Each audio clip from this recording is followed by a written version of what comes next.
No problem. So the reason I'm here is because I need support. I need help figuring out what my next career move is going to be. And so I've been talking with George and working with people here to figure out how I should strategize my job hunt. And so the first thing I did was I realized there's a lot of things that I want to do. And so when I talk to people, I need to make it very easy for them to support me. When George is like, "Hey, I'm a big fan of yours. How can I help?" And if I say to George, "Well, I could do anything. I could sell anything. I could manage. I can lead. I can do business development." That doesn't really help George help me. It doesn't give him any guidance. So the first thing I did was I really simplified my personal message and my personal brand. And I've been and I've been sharing that with as many people as I possibly can and really telling my story. And the primary thing that I'm telling people is, I am a sales leader, but I'm a player coach first. So I'm looking for sales leadership or a straight sales role. I'm looking for a growth industry. I'm looking for a company that is looking to, that's in a growth mindset, that is looking to bring on new ideas, basically not be in maintenance mode, but really be in that growth mode as a company. And I'm looking for a company that has a high risk tolerance for new ideas. They don't already have their workflows set and established and they make everybody follow the same playbook. I'm looking to help create that playbook within the insurance industry or within a similar industry where I can, where my skills can transfer from one to the other. So that's what I've been working on in a very brief summary. But at this point in my journey, I am now talking to multiple recruiters. I've applied to over 50 jobs, and I'm starting to have interviews. And these interviews are lasting anywhere from 5 minutes to 60 minutes. And so this talk about negotiation today, and this topic about negotiation is spot on for where I am. And what when George mentioned negotiation to me earlier, I realized as soon as I step into that first screening interview with a recruiter, I am negotiating. The way that I present myself, the way I talk about myself, the information I give them is 100% all part of the negotiation, because they're looking to figure out if I'm a right fit and they're a right fit. And a big part of that is salary expectations. I've had 3 or 4 calls that have ended pretty quickly because the earning potential for the position was not in line for what I'm looking for, and the company's mission was not in line for what I'm looking for. So if the company's mission is something that I can really believe in and get behind, I'm very flexible on salary, because right now I'm looking at culture more than anything. And I'm learning a lot about the culture as they're getting a chance to learn about me kind of in these initial interviews. And the best interview I've had recently actually only lasted 5 minutes. The recruiter was late. I had another interview scheduled, and I told her, I was like, I only have 5 minutes. And she's like, "That's fine. We can totally do this." I talked about myself for 2 minutes. She talked about the company for 2 minutes, and we set up next steps in a minute. We literally got the whole thing done in 5 minutes, and we were very honest. We were very succinct, and it was kind of a no BS interview, and it was awesome. In terms of the first stage in the process, I wish all recruiters operated that way, because a lot of it is just getting down to brass tacks of, do I have the experience for what the role needs? Am I interested in what the company does? And is the salary somewhere within that? So I've started the negotiating process within those 5 minutes, and she knows very clearly for me what I'm looking for. I have an introductory sense of what the company's all about, and we get to move on to the next steps and keep things going. So that's just kind of my first thought in terms of negotiation. Now, on the flip side of it, that's when the interviews are going well and I feel good about things. The other side of it is knowing when to cut an interview off, or when to not put any more energy into an opportunity. I was looking at a lot of companies right after the new year, and doing a lot of LinkedIn applying. It was late at night. I just wanted to get some activity in. So I was going through LinkedIn and trying to see what was out there. And I found a company that I was really, really excited about. And I saw that there was a woman that went to my school that also works there. She graduated a couple years after me. I don't know her at all, but we went to the same college. So I sent her a message on LinkedIn. I was like, hey, I'm really excited about this company. I see that you've been working here for about a year. Tell me about it. I've mentioned that we were, both, alumni. I was like, tell me about it. And she's like, I'm so glad you reached out. I wish I had done this before I joined this company. This company is terrible. There's all these things that are really hard for me. It's a very difficult culture. She was very deliberate in what she said without being overly dramatic. She was like, here are the facts. And if this is a culture that might work for you, great. But here are the reasons that it doesn't work for me. And I got a call from that company the next day looking for an interview. And I didn't get into the details, but I just let them know that, after some more research and checking things out, I was no longer interested. And they were fine, they didn't care. It was totally fine. But I made the decision to not spend any of my resources on that after I found out that this was not a culture that I wanted to be a part of.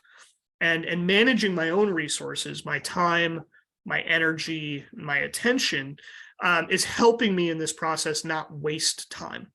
And sometimes that decision is really easy. Like it's very, very easy. It was very easy in that case. Sometimes it's really hard. So I have an in-person interview with a financial institution tomorrow, and I've gone through 2 rounds of interviews already. And right now, I'm not super excited about the role, but I'm really enjoying the interview process because it's giving me a chance to sharpen my interview skills. But this is the interview where negotiation is going to come to the forefront, where I need to be very honest about my interpretation of the role up until this point and see what they have to say and give them a chance to sell me on the role. They've made it clear that they think I'm, a qualified candidate and they would enjoy bringing me on. And so it's up to me to say, okay, the negotiation needs to go both ways.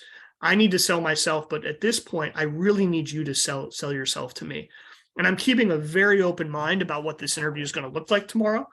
But I'm prepared to walk away and say, this has been a great experience, but at this point, I'd like to, take myself, out of the running. And that's a hard thing to do because I'm going to be honest. I've got 2 paychecks left until I don't have any paychecks coming in. It would be very easy for me to keep with these interview processes just because they're available. But I know that if I take a job just because it's available, it's not going to work. I've been there. I've done that. We've probably all done that once or twice. And I really want to make sure I learn from those experiences this time around. And in the negotiation process is a great place for me to do that. So those are just kind of some introductory thoughts, a catch up. George, I'd love for you to help ground me here a little bit and see if maybe we got fantastic. No, Drew, this is great. And I'm going to do some translation or bottom lining of what you've been sharing. Right. I'm happy to hear where you're at. So Drew, one of the key things that we talk about is engagement or activity. So number of dials, number of reach outs. And Drew, you've got a sales background, so you get the game. Not everybody may. When you're in a job hunt, that's your job. And you are now selling yourself. And so whether it's text messages, emails, LinkedIn, phone calls, you want to have a set number of dials or activity that you're doing. If you don't do that, the chances of you getting as many opportunities as you could, it's going to shrink. We could look at it like dating. Like if you're online dating, you want to have a whole, like many touches. You want to get to know a lot of people quickly so that you get a sense of, okay, this is a fit, this isn't a fit, this is a fit, this isn't a fit. And you want to do it that way, but it also is giving you information about yourself. It's giving you information about who you are and what you care about. There's a lot of times people say, well, I need help identifying what the best role for me is. And The problem with that, especially if you haven't thought about yourself this way, is you don't really know yourself, and you haven't really paid attention to what the feedback is that people give you. And so if you're getting interviews, having conversations, and really hearing how people are seeing you, that's going to help you identify what you're good at and what matters to you. We're not islands. We exist in a world with a lot of other people, and it's really important to get feedback. That's one reason why we have this career lab, is for you to come in here and get, okay, I'm in this journey, I'm in the game with other people, and you can get feedback about yourself. So that's just kind of foundational to what Drew's been doing, is learning more about himself while he's investigating roles out there. And instead of saying, oh, I'm just going for this one thing, this is the company, I'm going to do whatever I can do to get in there, that can set us up for a lot of dissatisfaction. And now, I'm not saying don't pick out some companies and drive hard to get in there, but be aware of yourself in the process so that you can be open to, oh, you know what, maybe this isn't the spot where I want to go. Maybe this isn't really the best fit for me. So I kind of talked a bunch there. And you shared more than just that, Drew, but I wanted to underline how important the activity is that you did. And I went back when you first started sharing, I forget how you said it, but you were doing 50. So I've applied to over 50 jobs. Okay. So to put some hard numbers behind this idea of dials and a pipeline, every week I try to apply to 15 jobs. That's my goal. And so that's what is that? About 3 jobs a day. That's pretty manageable. And that's one of so sales pipelines, it's all about breaking it down to the smallest number and realizing how manageable it really is. So 15 a week, that's 3 a day. And I'm looking to have 3 screening interviews with recruiters or hiring managers a week. These are first round interviews, and this is, I will talk to anybody for 15 minutes. I will literally talk to anybody for 15 minutes for any reason. I got a referral. This was before Christmas. A colleague of mine in the MBA program referred me to somebody in his industry who he just really likes, and she's doing a lot of great stuff. We finally talked this morning, and I realized in the first couple of minutes that there wasn't going to be a lot of professional support here. She's in a completely different part of the insurance industry, but we had a wonderful connection for 15 minutes. I didn't give up on the call. Like we had a great time. And I see those as just opportunities to meet people, learn about them, get a chance to tell my story. And you never know what's going to come from that. So that's where, those, I want to have at least 3 of those a week with recruiters or with hiring managers. And then I want to have 1 genuine interview a week. I want to have one that I'm excited about. It's a job that I know that I'm qualified for, that I would be in the running to get. And that's, being able to get 1 of those a week and to set that target for myself is what's kept me going when I get lazy. We all get lazy. So that creeps in, because I am working at my current job, while I'm doing this and a variety of other things. And so at the end of the day comes and, you feel lazy. And more often than not, when I get these sensations of fear and hurt and anger, like definitely fear and hurt, because being rejected sucks. Even if I don't want the job, even if I wasn't that excited about it, even if I didn't know that much about it, when I get the rejection email, it's such a bummer. Like it hurts. It hurts to be rejected no matter what. The other day I got the same rejection email twice from 2 different people at the same company. I was like, kick a guy while he's down, right? I mean, come on. And it was a form letter, so it was all the same language. I was just like, and that's the kind of thing that takes me out of my game. But by having these milestones, these 15 applications, these 3 conversations, this 1 interview, it gives me structure to go back to. But I did find, George, that structure was only taking me so far, and I needed further accountability. So I reached out to one of my sales coaches, and I said to her, I was like, I don't really even need you to read this, but I'm going to send you an activity report 3 days a week just for my own accountability. And every Monday, Wednesday, Friday, I send her an update, let her know what's going on. It's super short. It only takes me 5 minutes to put together, but it's helping me be accountable for my daily activity. And she doesn't need to do anything for me. She literally just needs to accept the email. And sometimes she responds and sometimes she doesn't. But just the act of knowing that somebody is expecting this is helping to keep me moving throughout this process. That's great. I'm so glad you're sharing that as well. The point of accountability, most of us need that, or that will help us get better results. And I love that you set that up for yourself. And coaching, I'm a coach. I have several coaches, and I just know how important that relationship is. And I love that you're using it that way, Drew. Yeah. That's fantastic. And on that note, I would love to talk with anybody. You can always set up a 15-minute time with me. I'll serve you as much as I can in that time. I know we're streaming here and it's open and vulnerable. So if there's stuff that you want to get into that you don't want to share here, I would love to talk with you more about that there and see if we're a good coaching fit. Now we do have, there's a few things I want to loop in here. Rhonda, thanks for the questions you're sharing there in the chat. That's great. And Jane, if we could circle back and make sure those get onto the LinkedIn comment section. I like gathering and sharing as much helpful information as we can. So thank you for that.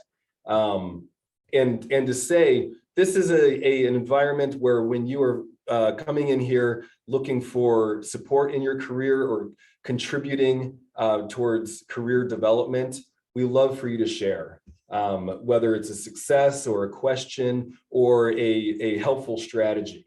So please feel free to share. And we've got a few questions that I want to bring in here.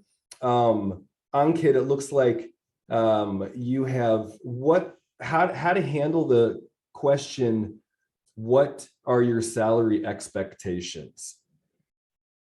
Well, any thoughts on that? How to handle that question? And Ankit, you're welcome to come off mute and say more if you would like. I found out some. Do research for the average area for the job you're applying for, because that will give you a good idea of what the common range is for most companies for that position. That's what I did for the accounting jobs I applied for. Okay, gotcha. Cool. Got it, Anka. You can't come off work. If I may interject, or well, I guess add my 2 cents, or I guess I don't know who was going to go next. I didn't want to jump anybody. Go for it, Eric. Good to have you. Yeah, no, thank you.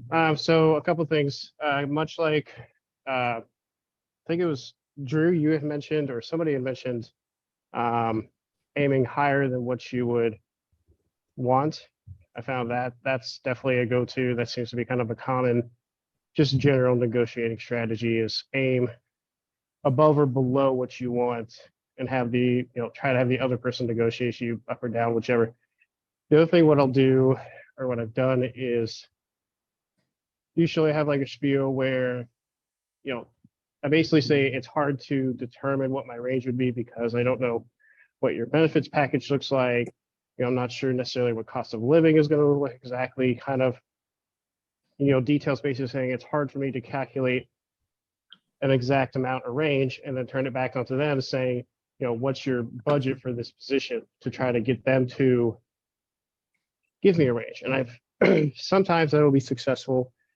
Sometimes they'll push back, and then usually if they do push back, I'll usually give a higher range than what I would necessarily be looking for, either a general or a role, and then kind of go from there. But I usually try to go for that first strategy of having them give me the budget for the position and then going from there. Right on, Eric. That's great. I think you're sharing but Rhonda says always counter, and you never want to leave money on the table, which I think you're demonstrating there. Well, I have to bounce. I have my first conference call with one of my new clients. Woo! Good to see Fantastic. you, Janet. Hey, Drew! Good Congrats to on see your you. graduation yesterday. Talk to you later. Thank you, Janet. So good to see you. Bye. And it looks like Ankit had a specific question too about the severance package and negotiating the severance while you're negotiating salary. Everything is negotiable. Everything. No matter what the size of the company is, there is, and sometimes bringing up those questions gives you the, it may not move the needle on what the severance package is. I would imagine most companies have kind of a set, something set for that, but or at least it's something that they don't determine until the severance actually needs to happen. But by asking those questions, you get insight into how well they've thought out that aspect of their business. So if I ask somebody, hey, what would the severance package be for this role? If they don't have an answer, that's data for me to use that I know, okay, maybe they're a really young company, they haven't had to do layoffs yet, this isn't part, they don't have experience with it.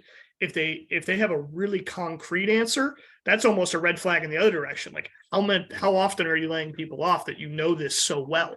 But that's where negotiating can really help generate a lot of data, and not only about severance, but tuition reimbursement, paid time off, other other types of bonuses, or commission structures.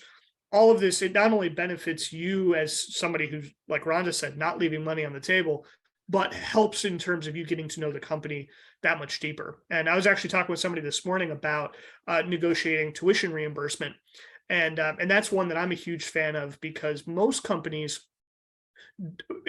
employees do not take advantage of tuition reimbursement, and most companies are willing to throw money at it because they don't think people are going to use it.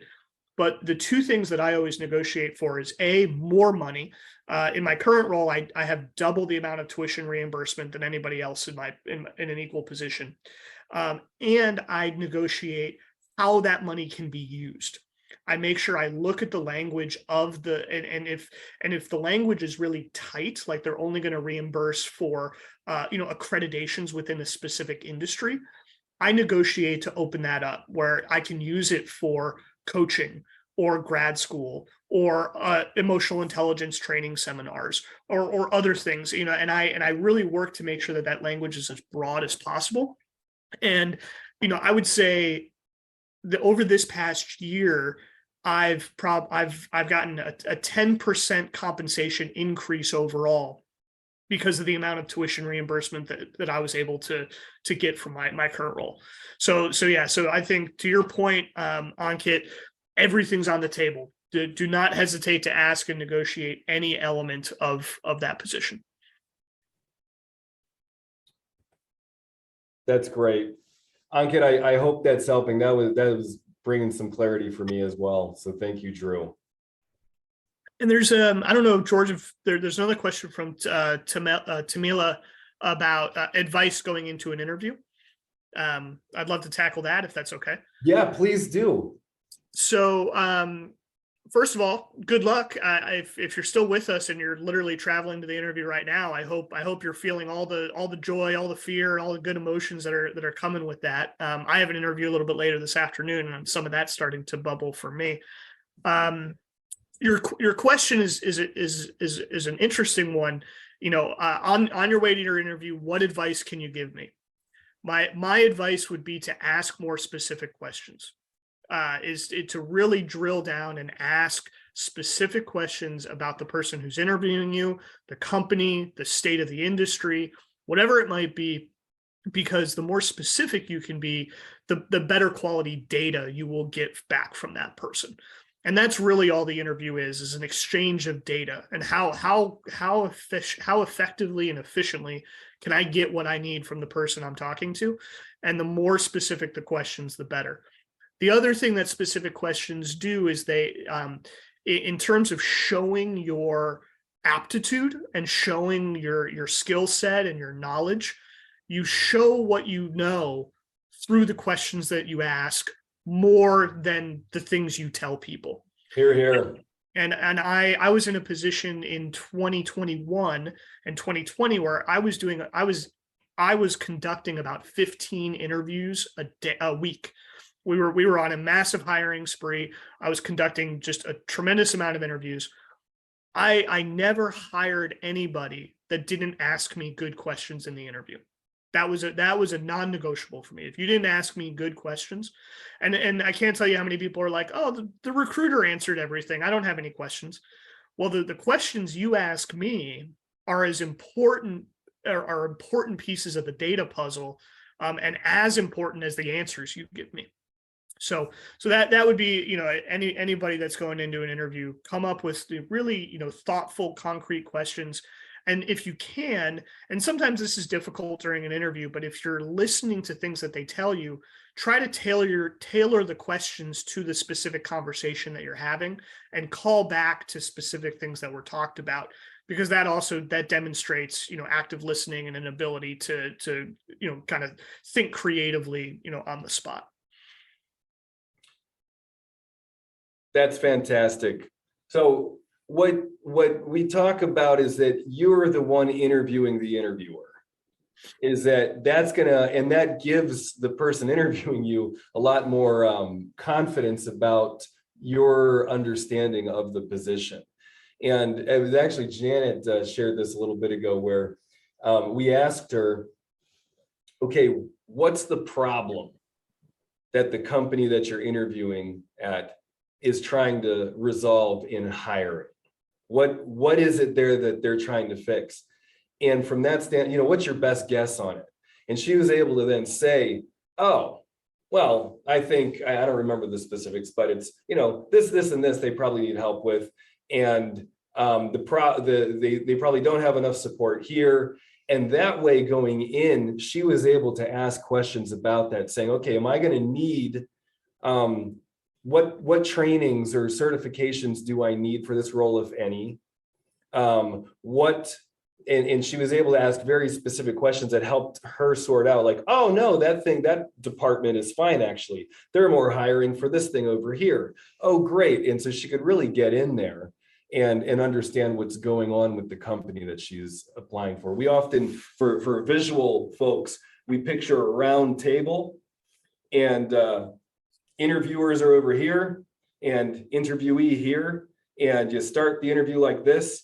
And as you're talking, you're talking about the position. You both keep kind of like inching around the table until now you're both like sitting next to each other, looking at the table in front of you, looking at the position in front of you, strategizing on it. If you get to that spot in an interview where it's like you're already kind of working with them on what they need in the company, it's a very good sign. So that's what I think hold that picture in mind if you're a real visual learner as you're going into interviews. And don't be afraid to ask people about themselves. Some of the best advice I got was from my dad when I was interviewing for jobs in high school. He said, if you can get the interviewer to talk about themselves and what they like about the company and what they like about what they're doing and what their lives are like overall, they're going to leave that interview feeling great because they just got some time to talk about themselves, which they don't often get to do. So it's a total psychology move, but if you ask good questions that get people talking about themselves, it makes them feel better and feel good because it feels more equal. It's not just them asking you questions and you reciting your answers. It's much more of a back and forth. Yeah. Oh, that's great. Could I add to that? Is that okay? Absolutely, Rhonda. Yeah. So usually when I prepare for an interview, I can spend anywhere between like an hour or even like 4 to 5 hours, because I really comb through the company website. And anyway, going back to the question part of it, I always say I'm going to ask kind of twofold questions. I'm going to ask specific questions about the role. So I comb through that job description word for word and try to pull out questions. And then I say, okay, I'm going to kind of turn the tables here and I'm going to ask more specific questions about you and about the company. And that, I think, kind of helps to engage people too. And usually, like, once you kind of start to ask, and I always ask this question, why do you like working for this company? That usually kind of starts the ball rolling and they start talking about themselves. And then it kind of goes back to that round table thing, and you're coming more, you're, gaining alignment and kind of leaning in. So that's all I have to say. Beautiful. Yes, thank you, Rhonda. Awesome. Good to have you. Yeah, love it. Well, cool. Well, so Eric, you've got a question about a breaking point. Can you say more? I don't know. I was just more of just like when there was a pause in the conversation. I didn't want to like interrupt. Oh, I because, gotcha. Yeah. I gotcha. I Well, guess- let's I'll give a quick room reset. So this is Career Lab Wednesday, every Wednesday, noon to 1 p.m. Central. We're here. Our primary job is to support you in your career, whether you are in the interview process or if you are managing and wanting support in developing yourself as a leader. We are here to serve you. We look at your career as a pathway, a vessel for you to become who you can become, and the interview process, your job, as the way for you to reach your potential, and the challenges that you face in the interview process or in your job. Those challenges it's helpful to look at those as growth opportunities, as ways for me to expand my skills. And then sometimes when people say this there's a toxic work environment, I always push back on that, because and the come from is, okay, great. Can you shift the culture? What can you do to have a positive impact? And at a certain point, if it really isn't a great fit, you'll be ejected, and maybe you want to start the looking for other opportunities before you get there. But anyway, that's just a quick context for our approach. And Eric, I think that's good. Let's have you ask your next question. Yeah, no, I appreciate it. So as I kind of start perusing for that next role I'm looking for, kind of looking at that, manager type role, I noticed a lot of them, maybe I'm just looking at the wrong roles for me, but a lot of them have, the caveat, well, MBA preferred, MBA strongly preferred, blah, blah, blah, blah. And obviously I don't have an MBA. I'm not looking to get one, at least in the immediate future. So I wouldn't have that at the time of applying, but for some of them, I would potentially still apply just because they interest me, the company interests me. And my concern is, I'll get some kind of question that asks, well, why should we hire you, or why should we pay you what you're looking for, when we can go out and get an MBA student, or an MBA graduate, I should say. And so my couple of thoughts behind that would be, just being upfront and saying, look, if you feel like you need an MBA graduate to hire this role, hey, I respect that. You need what you need. And then, for payment wise, from what I can tell from my research, for what MBA graduates want, they're probably going to be commanding a significant more than what I would be asking for. So just wondering, I guess, is that kind of a valid approach? And then maybe are my fears understandable or maybe unfounded? I don't know. Well, one thought I want to know if your thoughts about an MBA. Why I would be curious, and maybe we don't have to go into that here, Eric, but I'd be happy to talk with you more about it. Continued education is I usually think that's a good thing. So that's a personal question. Now around what your question though, I think it's fair to say, and you talk it out with the company. It might put you in touch with certain companies that don't want to pay more and right. don't have, so it's going to limit your options when you don't have an MBA, but you can certainly, go in with what you shared. Yeah, and I definitely want to get an MBA. I'm just not looking to do that within like maybe the next year or two. My thought would be trying to get like a manager type role, just because I've noticed in supply chain a lot of times you don't necessarily need an MBA versus say other functional fields to progress higher. It's not always the case, but it's definitely not uncommon to have somebody who just has a bachelor's who's progressed to at least like a standard like supply chain manager or planning manager. As you get to like your senior managers, directors, yeah, you would need to have an MBA by that point, more than likely. So it's definitely not out of the question. And of course, if that company would offers tuition reimbursement or sponsorship, whatever, would definitely be something we could talk about.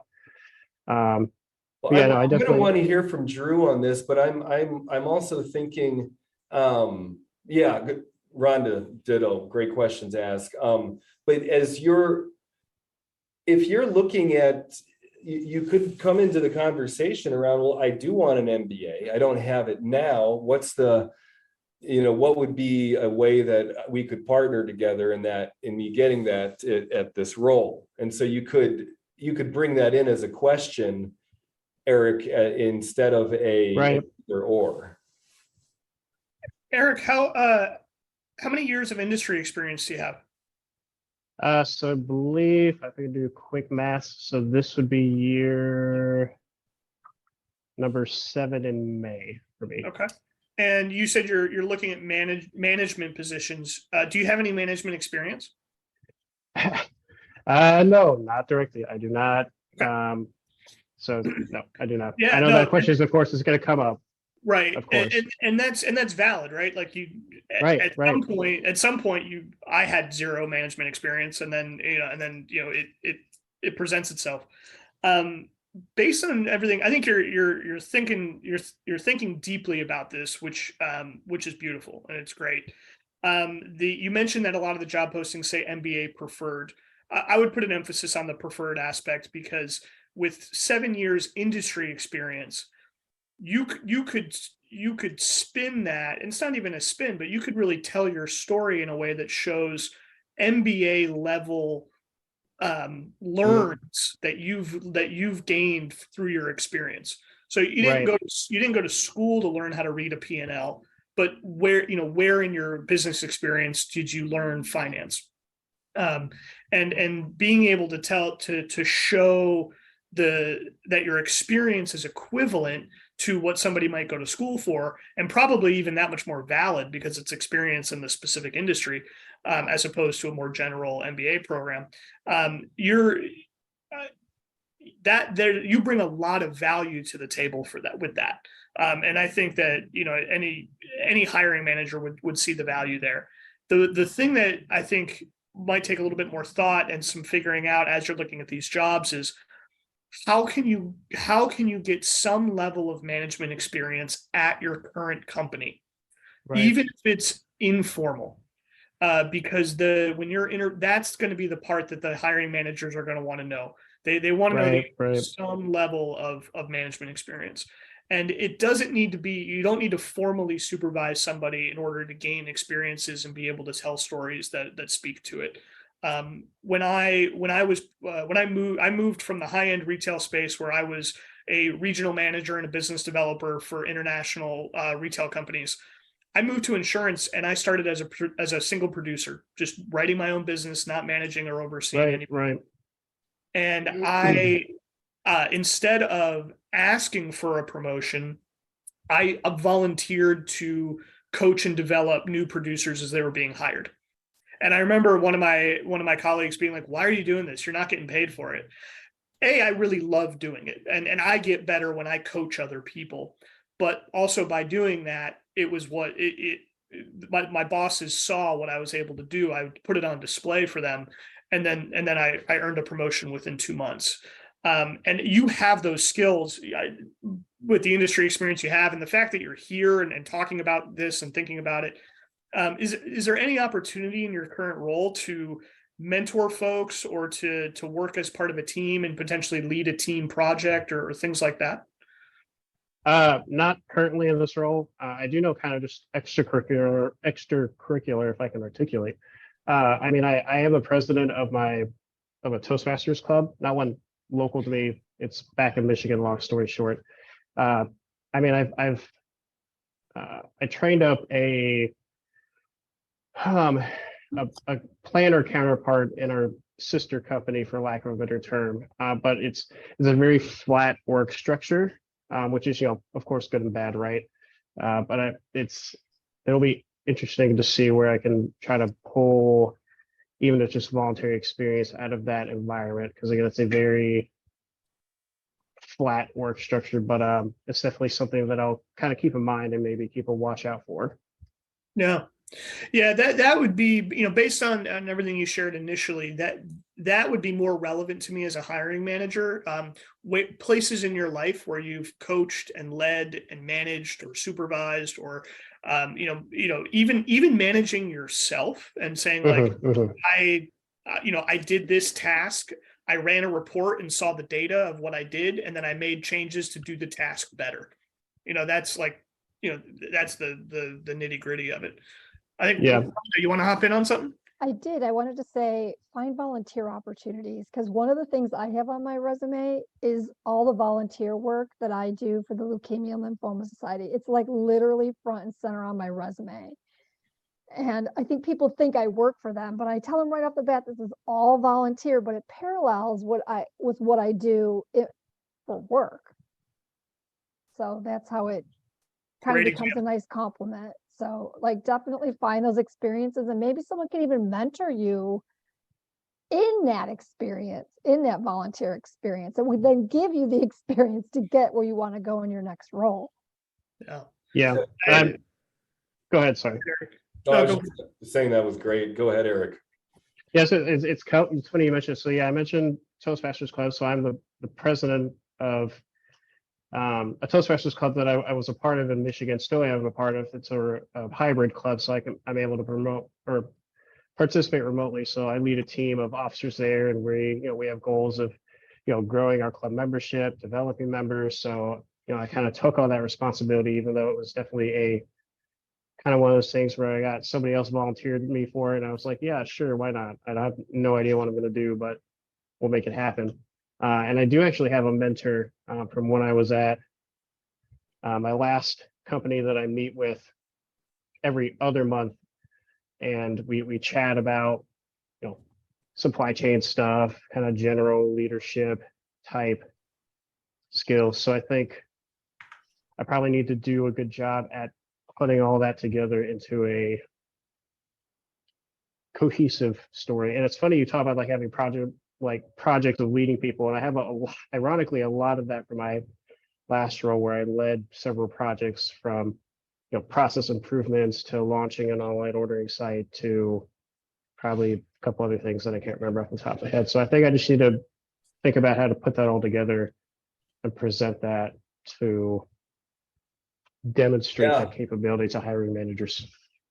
And like make sure Absolutely. you like have the data behind it, like how many Right, people right. were on the team, like what was the outcome, did it save the company X amount of dollars? Because that's really Right, what a right, lot right. of companies are looking for. They're looking for your accomplishments, not so much what you can do, but what you accomplished. Right, And put right. that on your resume, because that's a Great lot of, point, Rhonda. like my Yeah. background is very different than it sounds like all of yours. Mine's in internal communication. So what I do is a little bit more touchy feely. So it's harder to find that data, but the data that I do find, I put on my resume, people like that. So if you can find it, use it to your advantage. It's a No, great rule absolutely. of thumb that a resume is all quantitative, and an interview is where you get to really tell your narrative and show your personality. But you want your resume to be highly quantitative. That's a great point, Rhonda. And Eric, so you've got some things to work on here. What time frame? When can we expect that you'll have them? So I'm not really, I'm kind of more just in the brainstorming ideation stage Okay. right now. I really can't act on anything till the second half of the year just because of current financial obligations that I have tying to my employment. So I mean, probably July would be really the earliest I could put stuff into like an actual, I'm trying to think of it, I guess, real life environment and test to see how it plays out. So obviously several months away, just again, because, I would hate to find something I really like, go through all of that, and then we can't come to an agreement on, having me separate from those financial obligations when, I can't afford to pay the amount that would need to be paid, and the company doesn't want to necessarily shell out the amount that would probably be needed to buy me out. So not for a while, basically, a long story short. But you got plenty of time to build your leadership narrative. Right, exactly. And I want to touch real quick. I'm sorry, George. One thing you asked initially was if you should offer yourself at a lower salary because you don't have an MBA. And I just wanted to touch on that real quick. Never undercut your value because you don't match whatever's on a job listing. Like don't think about offering yourself at a lower rate than the market is asking for, because the minute you do that from a negotiation standpoint, you're screwed. Like Right. you've showed all your hands. So it just, and that's, a good rule of thumb for across lots of things. But if you don't match the education level, there'll be other things that might go into that, but you don't deserve to get paid less, especially now where we are in 2023. It's not the way it used to be in terms of getting an automatic increase. I'm getting my MBA because I love continuing education, and I know that it's going to result in a bounty of things. Right. I've never seen anywhere where it's like I get a 20% price salary increase because I have an MBA. I don't really think that exists too much anymore. Yeah, no, I appreciate the feedback. Thank you, Drew. That's great. Well, Eric, as you're going into there, I'm thinking about a woman I'm coaching who would always train her people to keep track of their wins, their successes, and she hadn't done it for herself. So when she did get to the point where she was putting together her resume, she had to do a lot of homework and had to do a lot of digging. So I think, the fact that you're thinking about that now, that as you can be collecting stuff between now and 6 months, just be thinking about that. So want to offer that. No, I appreciate you bringing that up, because I know I am equally bad at procrastinating about that and writing stuff down. So I've been trying to be better, still not really great at it, but better than versus having to think back in June and be like, oh man, I gotta think of all this stuff and remember all of it. You've probably heard this, because somebody shared this on here at least a year ago, but a strategy is to have an Excel spreadsheet or Excel doc in Google, and right. You're just going through and putting in your bullet points and kind of developing those. And then when you get to different job positions, so this isn't specifically for you either, Eric, I'm kind of saying this generally. Yeah. So you can go in and you can just sort out the bullet points in order of importance to each position you're applying for. Yep. No, I've definitely thought of that. I think for right now, I've just had a couple handwritten, just because I've not had a whole lot. It's also been a bit of a mind shift from my last role, which was very project heavy, to this, which is more maybe tactile and a little bit strategic in a sense as well. But no, it's definitely a good point about using Excel, some way of keeping track of everything. Cool. Well, sweet. Well, thank you. So we're coming up to our close here, and thank you everybody for joining in. Lovis, I see you're on before we totally wrap up here. Is there anything that you want to share, anything we can support you with? And if you're just listening in, that's fine. Cool. Well, I'm sorry. No, thanks for asking. Not this time, but I found what everybody said very helpful and beneficial. Thank you. Cool. You bet. Well, sweet. Well, so thanks everybody. This is Career Lab Wednesday. We're here every Wednesday, noon to 1 Central Time. And our job is to support you in your career, answer questions, help with strategy. And Rhonda, big thank you for the questions that you shared there. I want to make sure we snag those and get those on LinkedIn in the comment section there from you as well. That's good stuff. And Drew, thank you. Thank you for opening up and sharing your journey, sharing your process with us. You are a model of how to go at it, of how to treat the job search process as a job itself. and how to interview. You've got a lot of experience back there on in terms of hiring. And so having your insights is fantastic. I really appreciate you. Yes, you. and Yeah, Tyrone is agreeing. I appreciate that, Tyrone. Yeah, today's been wonderful. Rhonda, I really appreciate all your insights. Eric had some great questions. There were some good questions in the chat as well, and I think we hit on a wide range of topics. And you know, I've really enjoyed how broadly we've thought about negotiating. You know, and how prevalent that is from the first step of the interview process all the way through to accepting a job.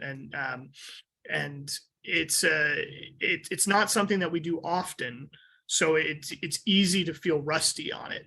And as I look forward into what I'm the next phase of my job search, it's more interviews, which are going to lead to more negotiations, and the more that I can practice, the better I'll be. And I think getting the opportunity to negotiate to do mock negotiations the same way that we do mock interviews can be incredibly valuable. And so I just to share with you some of, George was asking Eric kind of what his milestones were and when he can expect to make some changes to have some accountability for myself. I'm looking for one strong interview every week. I'm looking for three introductory kind of discovery calls with recruiters, and applying for 15 jobs. And my next goal, one of my next goals, is to get a recruiter who's working for me and looking for jobs. I was able to connect with a recruiter earlier this week, and she's already sent me 3 job postings with companies that she works for that she thinks I'd be a good fit for. So having somebody who's doing that on my behalf from a recruiting agency has been a huge benefit. And it's also nice to kind of have that cheerleader and somebody that those little bits of affirmation of her and we do it through text, which is great. And she'll just be like, hey, this opportunity looks like it'll be a good fit. You want me to send your information over? And I'd be like, yes, absolutely. And it's these little it's the little activity, the little things. So my goal is to get a second person who's doing that, double those efforts, and really hope to make some headway, but also be graceful and give myself some leeway if things don't happen as quickly as I would like them to, because this process is far more complicated than it appears, which we all know, and that's why we're all here. So it's really, really great to be with everybody this week. Awesome. Thank you so much, Drew. Well, many blessings, and I'll share a couple things. We don't have any immediate events coming up except for our annual fundraiser. Wright Foundation, we are a nonprofit, so we do the way that we're able to put on our courses, and many of them at no cost, including our evening webinars and the More Life training, is because of donors. So we have an annual fundraiser event. Anybody joining in Career Lab would love to have you there. Would love to have you. So I'm going to throw that link in there. It's super inspiring. We have students sharing about what they get from Wright Foundation and sharing pretty vulnerably about their lives and the impact that they're making in the world. So would love to have you there. It's Thursday the 2nd from 7 until 8:30 p.m. and would love to have you specifically at my virtual table. If you put my name in there, you'll be assigned to my table. So there's that. And again, I want to offer 15 minutes. I would love to help any of you in listening in your career, whether you want some help with a mock interview, interview questions, strategy, purpose. A lot of people want to know kind of how to tie purpose into their career. And I'm happy to talk with you for 15 minutes and serve you as much as I can there. So we'll share that as well. And again, Career Lab Wednesday, every noon to 1 p.m. Central. We'll be back next week to help answer your questions and support you in getting the most out of yourself, getting the most out of your career, getting the most out of your job, and being a service to the world. All right, everybody, take care.